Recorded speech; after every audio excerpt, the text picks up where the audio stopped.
Jadi yang memenuhi saya ingin kuliah itu ayah. Walaupun dia nggak mampu, dia bilang oke, kuliah. Dengan berbagai cara.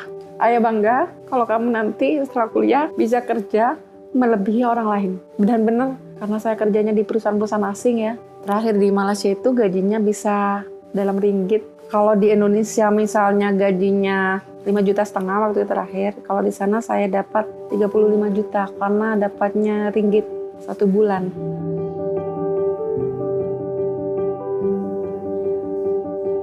Terbesar, satu kontainer 40 feet itu mungkin sekitar 60.000 US dollar. Tapi satu customer, saya itu shipmentnya dalam 1 bulan tuh targetnya 200 kontainer per bulan. Itu selalu terpenuhin. Kemudian 200 kontainer bisa dibayangkan negara tujuan yang berbeda, karakter yang berbeda, ordernya job order, artinya bisa custom.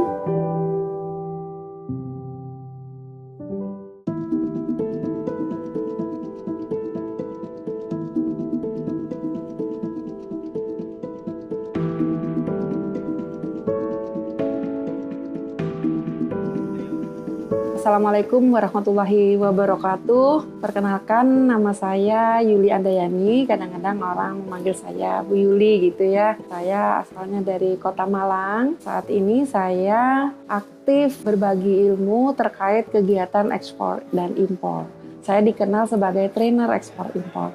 Jadi saya lebih membantu teman-teman, entah itu yang mau jadi eksportir baru atau sedang bekerja di perusahaan ekspor dan impor, tetapi mereka masih belum memahami prosedur bagaimana melakukan kegiatan ekspor tanpa ada banyak tambahan biaya. Biasanya banyak sih bisa ekspor, tapi terkendala dengan jatuhnya biaya-biaya tidak terduga. Nah itu kadang-kadang saya miris ya melihat teman-teman bisa ekspor, bangga dengan ekspornya, tapi boncos istilahnya anak sekarang. Nah gitu. Saya usia sudah di atas 50 tahun. Tepatnya itu sudah 54 tahun. Makanya saya sudah punya keinginan ilmu ini harus saya berikan ke anak-anak muda atau siapapun yang memerlukan tentang bagaimana sih ekspor yang profitable. Motivasinya sih gini, karena saya orang praktisi ya. Jadi ilmu-ilmu praktisi itu sangat perlu. Saya berpuluh-puluh tahun membantu kegiatan ekspor perusahaan besar di marketing ekspornya. Jadi semua permasalahan itu sudah terjadi gitu. Dan itu juga bisa terjadi kepada pelaku usaha ekspor yang lain. Nah, bagaimana masalahnya dan solusinya?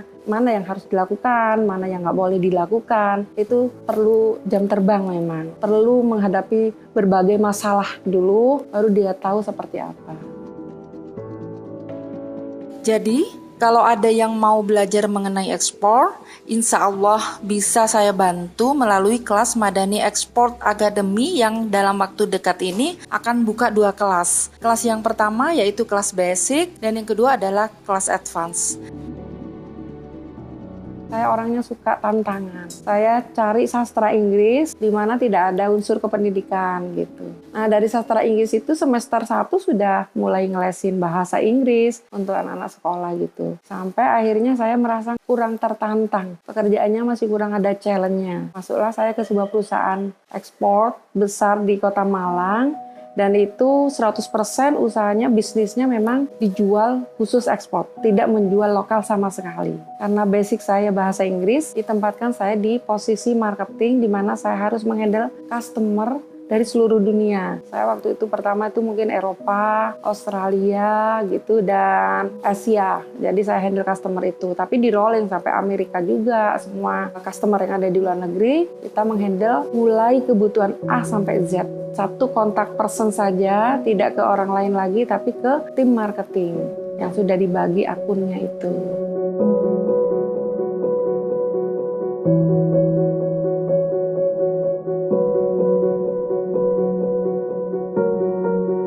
Jadi kan banyak ngajar ngelesin. Kalau di dalam kelas kita kan di-appreciate. Good morning Mrs. Julie, gitu. Kita lah pemegang kelas itu. Tapi ketika kita bekerja di perusahaan, bulian itu banyak datang. Saya datang pertama nggak ada yang ngajarin. Kadang-kadang ada yang senior itu ngasihin data salah-salah, sehingga saya juga salah ngasih ke klien. Kemudian pressure-nya perbedaan waktu dengan buyer. Nah, waktunya buyer itu masih pagi, kita sudah jam 4 sore. Jadi saya nggak pernah pulang on time jam 4 sore, nggak pernah. Bagaimana sih etika atau bisnis etik perdagangan internasional? Itu memang kita harus bekerja hitam di atas putih. Bisnis itu tidak bisa kita berdasarkan telepon. Katanya tadi kan sudah bilang gitu. Karena manusia sifatnya lupa. Jadi ada triknya bagaimana nanti kita reconfirm balik hasil percakapan kita harus tulis. Sehingga kalau mereka lupa, kemudian mereka ingkar. Enggak, saya nggak bilang gitu misalnya. Saya bilangnya gini, saya ada bukti tertulis yang harus direkonfirmasi oleh buyer lagi gitu. Nah itu strategi-strategi itu nggak ada di pelajaran kuliah sih, tapi dari pengalaman saya jatuh bangun. Ya misalnya pernah ada, Yuli, I don't say that gitu, saya nggak bicara kayak gitu ini. Wah, saya harus punya strategi gimana saya nggak dikalahkan atau nggak disalahkan. Nah itu yang ingin saya bagi ke teman-teman. Perusahaan saya itu diterapkan memang denda. Kalau salah tanggung sendiri semua sama tim. Nah itu hampir jutaan juga kepotong-potong gitu, iya. Nah dari situ pengalaman-pengalaman seperti itu yang banyak membuat saya jadi tahu. Jadi bagaimana sih mensiasati cost efisiensi itu tadi supaya perusahaannya nggak rugi, supaya kita juga nggak disalahin, rekod kita juga jelek, karyawan kok bikin gaji kepotong terus, ada biaya tambahan yang seharusnya nggak terjadi. Nah itu penting sekali. Jadi untuk generasi sekarang tuh ada plus minusnya memang. Mereka itu memang maunya instan. Mereka pressure sedikit sudah mau keluar dari perusahaan, sudah berpindah produk. Mereka tidak tahu bahwa kalau kita mau jadi profesional, kita fokus pada satu hal. Semakin kita banyak tantangan, kesalahan di situ, semakin kita tahu seperti apa satu produk yang kita jalankan gitu, atau satu usaha yang kita jalankan. Selain bekerja di perusahaan ekspor di Kota Malang itu, saya sempat hijrah juga di Bali. Itu ownernya langsung orang asing dari UK. Nah di perusahaan di Bali itu juga ekspor, itu handicraft. Saya setiap 3 bulan sekali itu saya harus pameran di Hong Kong. Orang kalau ngeliat enak ya keluar negeri, 6 bulan lah paling tidak. Tapi saya kehilangan momen sholat saya. Di sana semua di area pameran itu nggak ada air, semuanya tisu kering. Terus makanan susah banget cari makanan yang halal. Bagaimana di sana saya harus survive kerja dari pagi sampai malam. Dan yang terakhir saya juga direkrut oleh perusahaan asing di Malaysia. Jadi saya sempat stay di Malaysia beberapa bulan, tapi kemudian saya bisa kerja remote job. Jadi walaupun remote job itu pesan saya sih ke anak agensi itu integritas kita itu tetap harus menunjukkan. Jadi integritas itu dilihat nggak dilihat oleh owner atau oleh siapapun bos kita harus kerja dengan benar dan tepat waktu. Ketika saya juga ke Malaysia itu saya ninggalin anak masih kecil, SD, SMP. Ninggalin suami. Saya cuma pasrah sama Allah. Dimanapun saya berada, Allah itu melindungi saya gitu. Iya, tapi saya kasih pemahaman bahwa ini untuk yang terbaik, ini untuk kepentingan bersama gitu. Ketika kita ingin mendapatkan sesuatu, memang harus mengorbankan sesuatu. Dan itu sudah saya rasakan dan saya pelajari ya. Setiap perjalanan saya, itu adalah pembelajaran buat saya. Jadi teman-teman klien saya dari India, dari mana dia bilang, you are strong woman katanya. Buyer saya seluruh dunia. Jadi culture-nya buyer itu beda-beda. Ketika kita nemui buyer Jepang, bagaimana dia perlakuannya? Oh dia nggak nawar, tapi dia speknya, toleransinya ketat. Nah itu penting, tahu culture-nya si buyer kita. Kadang-kadang hanya sekedar regulasi nemu buyer, tapi nggak ngerti buyer ini tricky nggak? Buyer yang licik nggak? Atau buyer yang suka nawar nggak, suka ngepres harga ke kita nggak, terus kita perlakuannya ke dia gimana, harus tegas, harus lunak, kita tahu kebiasaan mereka, mengentertain dia itu dengan entertain yang seperti apa gitu, supaya dia langsung jatuh hati dengan negosiasi kita. Nah itu nggak ada di pembelajaran, nggak ada, tapi itu dari pengalaman. Orangnya yang paling rewel, pertama bayarnya dulu, India, Pakistan, Bangladesh. Jadi kalau orang ekonomi bilang prinsip ekonominya kalau mau beli semurah-murahnya, dia mau jual setinggi-tingginya. Nah makanya eksportir baru nih, jangan terlalu excited dulu kalau dapat buyer tiba-tiba mau order banyak. Karena buyer juga nggak mungkin order langsung banyak kepada supplier baru. Kenapa sih banyak orang India yang datang? Dia ekspor lagi tuh barang kita dari Indonesia. Dia beli dari kita, makanya dia kalau mau bayarnya itu tempo. Jadi barang sudah diterima, 30 hari berikutnya bahkan bisa setengah tahun baru bayar. Karena dia jual lagi ke negara Amerika gitu. Saya pernah ada anak mau pecah telur, katanya mau jadi eksportir, datang ke sini, minta saran ke saya, dia sudah beli, menyiapkan barang sudah 100%, pembayarannya hanya di DP 30%, sisanya pakai LC, karena dia tidak tahu cara membaca LC itu persyaratannya apa yang harus disiapkan, itu banyak dokumen yang dia minta itu tidak bisa kita penuhi. Nah itu sebenarnya tricky dari mereka, supaya kita ada diskrepansi, pembayarannya itu jadi molor, jadi nggak terbayar. Pengalaman tricky itu yang harus diketahui.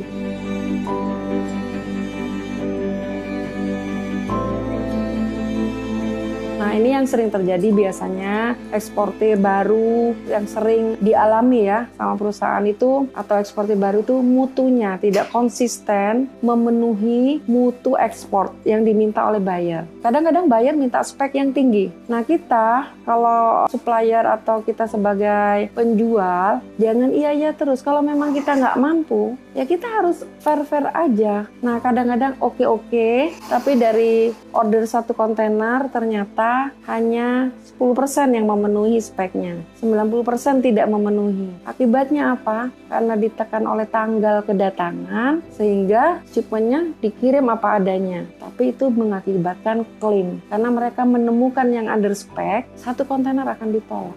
Logikanya supplyability-nya dia tahu, misalnya satu hari bisa menghasilkan keripik nangka, mampu menghasilkan sekian. Nah, kalau ada orang order 20 ton itu berapa lama pengerjaannya? Jangan sampai orang Indonesia itu ada aja so many excuse katanya buyer ya. Jadi terlalu banyak alasan. Nanti alasannya yang packing nggak ada, kemasannya telat, stikernya nggak ada, apa lagi nangkanya lagi nggak musim, misalnya seperti itu. Sehingga itu membuat kecewa buyer yang sudah berharap barangnya datang tapi nggak datang. Supplyability, kemudian konsistensi mutu. Kadang enak, kadang nggak enak, kadang renyah, kadang agak melempem, kadang empuk, kadang nggak empuk gitu. Nah itu konsistensi itu. Kemudian respon time. Nah ini nomor 1. Setiap saya pelatihan mungkin nggak ngajarin ya respon time. Bagaimana merespon setiap telepon, email, WA, apa yang dibutuhkan customer tuh dia ingin tahu jawabannya secepat mungkin. Jangan tunggu dulu, masih ngecek, masih ngitung, masih apalah gitu, cari datanya dan lain-lain. Service-nya yang seperti itu nggak dipunyai kalau nggak belajar benar. Berapa lama di dunia bisa dipegang? 97 sampai 2019. Sekarang ya ekspor sendiri gabungan sama teman-teman. Tapi ada menjadi konsultan di perusahaan ekspor. Jadi ada beberapa perusahaan yang in-house training ke saya. Dia baru mau mulai ekspor. Nih gimana langkah kita gitu. Dokumennya bagaimana. Kemudian perhitungan harganya udah benar atau enggak. Kayak gitu. Itu in-house training. Jadi sebenarnya latar belakangnya itu waktu kerja ada training provider mencari pelatih ekspor. Pas ditawarkan saya mau nggak gitu, tapi kan nggak punya waktu karena sedang posisi bekerja. Jadi hari Sabtu dan Minggu kebetulan kliennya mau digeser ke weekend. Jadi saya ngajarlah di weekend itu. Pertama kali mengajar saya ceritakan, jadi mereka kaget sekali. Ini benar-benar daging katanya. Kebetulan BUMN tuh pesertanya. Isinya apa yang mereka alami di perusahaan itu yang saya ceritakan solusinya. Nah, setelah itu cocok. Dari satu training provider, akhirnya banyak training provider setiap ada pelatihan, minta narasumbernya saya. Sampai merembet ke beberapa kementerian. Gitu. Ya, fokusnya memang basic saya di training ekspor import, sampai ke UMKM pun saya sebagai pelatih di UMKM. Jadi small business pun oke lah dari perusahaan besar. Bagaimana sih perusahaan besar itu bisa sustainable, maksudnya bertahan. Bagaimana menghindari klaim, bagaimana menghindari dead stock, menghindari kesalahan human error. Nah itu penting sekali. Ternyata semuanya basicnya dari pengetahuan. Ketidaktahuan kita membuat langkah kita pendek, nggak berpikir panjang untuk antisipasi komplain, antisipasi klaim, antisipasi barang reject, dan sebagainya. Gitu. Nah, akhirnya saya jadi tergerak untuk mendirikan yayasan pelatihan dan pendidikan sendiri. Saya punya yayasan transformasi Madani Indonesia, kemudian saya punya subdivisi khusus Export Academy namanya Madani Export Academy. Nah, itu yang saya buat untuk teman-teman yang mau berlatih, memperdalam, bukan hanya menjadi eksportir baru. Karena ilmunya ekspor itu, beberapa ilmu digabung jadi satu. Dari perbankannya iya, logistik iya, pengusaha bisnis ekonominya iya, kemudian regulasi pemerintah itu iya. Belum lagi culture dan regulasi negara tujuan ekspornya itu juga ada dalam pembelajaran itu. Kalau orang misalnya mungkin belajar hanya prosedur ekspor impor, tapi yang dia harus ketahui bagaimana sih dia mendapatkan hati buyernya dulu. Bagaimana culture-nya dia menyamakan itu. Beda budaya, beda etika, ya kan? Kalau etikanya sudah nggak masuk, dia tersinggung, dia lari dari kita. Apalagi di dalam perdagangan internasional itu ada yang mengatur, WTO ya, World Trade Organization, ada organisasi besarnya yang mengatur pembayarannya, jual belinya, hak dan resikonya. Jadi ada risk, mana yang menjadi tugas, tanggung jawab, dan resiko yang dibebankan ke penjual, mana yang dibebankan ke pembeli, itu ada yang ngatur. Nah mungkin kalau nggak tahu resikonya pembeli diambil alih oleh penjual. Pembelinya seneng-seneng aja karena kita semua yang mengcover, tapi itu cost, biaya. Terbesar, satu kontainer ya, satu kontainer 40 feet itu mungkin sekitar 60.000 US dollar. Tapi satu customer, saya itu shipment-nya dalam 1 bulan tuh targetnya 200 kontainer per bulan. Itu selalu terpenuhin. Kemudian 200 kontainer bisa dibayangkan, negara tujuan yang berbeda, karakter yang berbeda, ordernya job order, artinya bisa custom. Jadi setiap karton markingnya aja ganti-ganti, ukuran kartonnya juga ganti-ganti, modelnya yang dipesan juga ganti-ganti, persyaratan dokumen yang disiapkan juga ganti-ganti, speknya juga ganti-ganti. Nah, itu yang membuat saya penuh ya dengan berbagai macam tantangan. Hari ini sudah kita fasih dengan satu produk. Nanti kalau ada order lagi ini enak gitu, kita sudah tahu salahnya. Besok sudah ganti. Dia udah nggak order itu lagi. Semuanya ganti lagi. Setiap hari seperti itu, selama berpuluh-puluh tahun.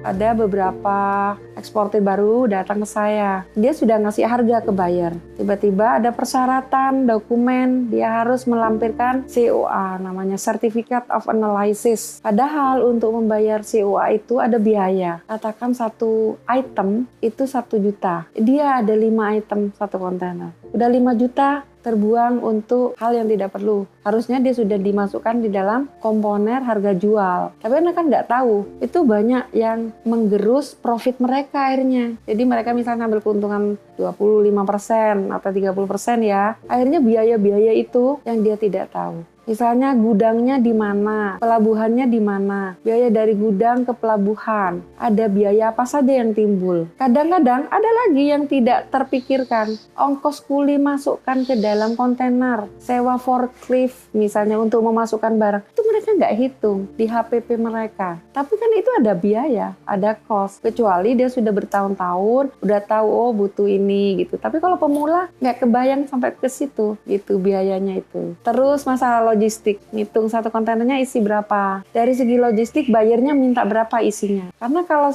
kurang, misalnya buyer yang bayar biaya logistiknya, misalnya satu kontainernya isi 25 ton. Tapi kita natanya di dalam kontainer itu terus nggak bisa, hanya ngisi 18 ton, dia rugi 7 ton kan, ongkos kirimnya itu membuat harga jual jadi mahal. Terus lagi penataan di kontainer. Saya pernah ada pengalaman ketika kontainer dibuka di negara tujuan, barang-barang di dalam rubuh kepada yang buka. Nah itu menyebabkan klaim. Karena orang yang kejatuhan karton itu terluka atau dirawat di rumah sakit misalnya. Nah itu diklaim ke kita untuk mengcover biaya rumah sakitnya. Beberapa testimoni dari peserta saya, dia mengatakan yang saya ajarkan tuh natural dan terjadi di perusahaan mereka. Karena isu permasalahan itu, mau produknya apapun, itu pasti terjadi dan sama kejadiannya. Mau tahun lalu dari tahun 97 sampai sekarang pun sama. Yayasan ini lebih kepada konsultan bisnis, pelatihan ekspor dan impor, kemudian coaching ke perusahaan-perusahaan corporate, kemudian juga UMKM, kemudian juga kita sertifikasi. Saya kebetulan juga asesor ekspor impor. Jadi saya mensertifikasi mahasiswa nih, butuh untuk bisa masuk ke perusahaan, dia harus dibuktikan dengan sertifikasi bahwa dia kompeten di bidang ekspor dan impor, itu juga bisa ambil dari kita. Kalau persyaratan luar kan auditnya itu factory audit, ethical audit itu ada. Bagaimana mempekerjakan atau memperlakukan pekerja kita. Itu ada aturannya semua. Nggak boleh mempekerjakan tahanan, anak di bawah umur, perlakuan untuk ibu hamil gimana, pekerja tidak boleh duduk di kursi yang tidak ada sandaran. Itu saya bisa ngasih tahu ke perusahaan-perusahaan. Jadi bagaimana dia harus memperlakukan humanity-nya itu lebih tinggi memang. Kalau dari segi pribadi ya, prinsip saya di awal itu orang tua saya ngajarkan kejujuran. Jadi kerja dimanapun, kalau pingin disenengin itu jujur. Jujur dalam setiap hal. Mau itu menjadi amarah ke saya, buruk ke saya, nggak apa-apa. Asalkan saya utarakan. Jadi kebiasaan saya bekerja dimanapun, beritanya nggak enak pun saya beritakan kepada si owner. Walaupun itu saya salah, saya mengatakan. Jadi jujur.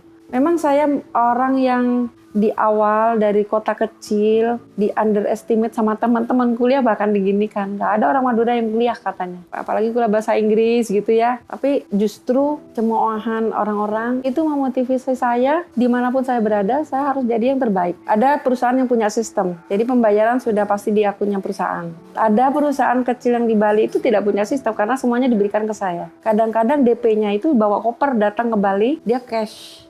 Saya bekerja, saya harus memberikan yang terbaik untuk owner, sudah membantu saya memberikan sawahnya untuk saya garap gitu, dan saya tidak mau mengkhianati. Itu prinsip saya. Jadi semua owner sekarang baik ke saya seperti saudara. Mau yang di Malaysia, semuanya janjikan. Anytime you come Malaysia, kemudian ingin join dengan kami lagi, we are well. Dan saya di perusahaan lama pun 2 kali keluar masuk loh. Jadi keluar, sudah masuk lagi, keluar lagi, boleh masuk lagi gitu. Jadi figur saya itu ayah saya. Ayah itu jujur, tidak mementingkan untuk dirinya sendiri. Kalau beliaunya datang dari mana gitu, dipanggil lah tetangga, ayo makan, aku lagi masak ini loh gitu. Dirinya sendiri nggak punya apa-apa, tapi dia berikan ke orang-orang gitu. Terus dia disenangi banyak teman. Jadi temannya banyak banget. Semua temannya itu testimoninya, ayahmu itu orang baik gitu. Dia itu jujur banget. Aduh, ini nih nggak tahan nih saya kalau bercerita figur ayah ya. Karena panutan saya. Jadi yang memenuhi saya ingin kuliah itu ayah. Walaupun dia nggak mampu, dia bilang oke, kuliah. Dengan berbagai cara. Ayah bangga kalau kamu nanti setelah kuliah bisa kerja melebihi orang lain. Dan benar, karena saya kerjanya di perusahaan-perusahaan asing ya. Terakhir di Malaysia itu gajinya bisa dalam ringgit. Kalau di Indonesia misalnya gajinya 5,5 juta waktu itu terakhir. Kalau di sana saya dapat 35 juta karena dapatnya ringgit 1 bulan.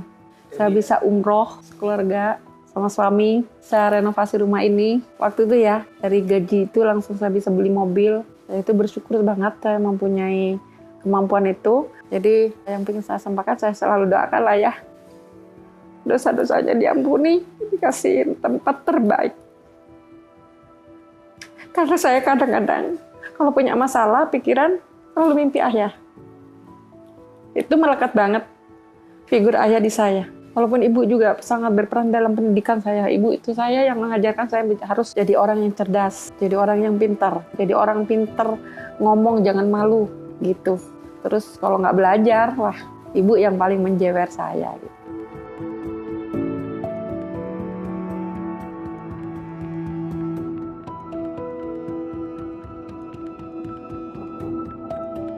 Jadi sebagai seorang konsultan, khususnya yang mau belajar ekspor import atau perusahaan yang sedang terkendala di dalam manajemen ekspor importnya gitu ya, saya sih ingin berbagi pengalaman ini yang bisa diterapkan, diimplementasikan langsung di perusahaannya. Dan itu efeknya bisa cost efisiensi. Karena setiap pembelajaran saya di Madani Export Academy itu berpikir bagaimana kita melakukan bisnisnya itu dengan biaya yang hemat. Artinya tidak ada biaya-biaya tidak terduga keluar gara-gara ketidaktahuan kita. Nah, nanti bisa kelasnya bisa online, bisa juga offline, sampai bisa kita coaching atau in-house training ke perusahaan, lebih ke konsultan. Kemarin baru saya datang dari Solo itu in-house training juga.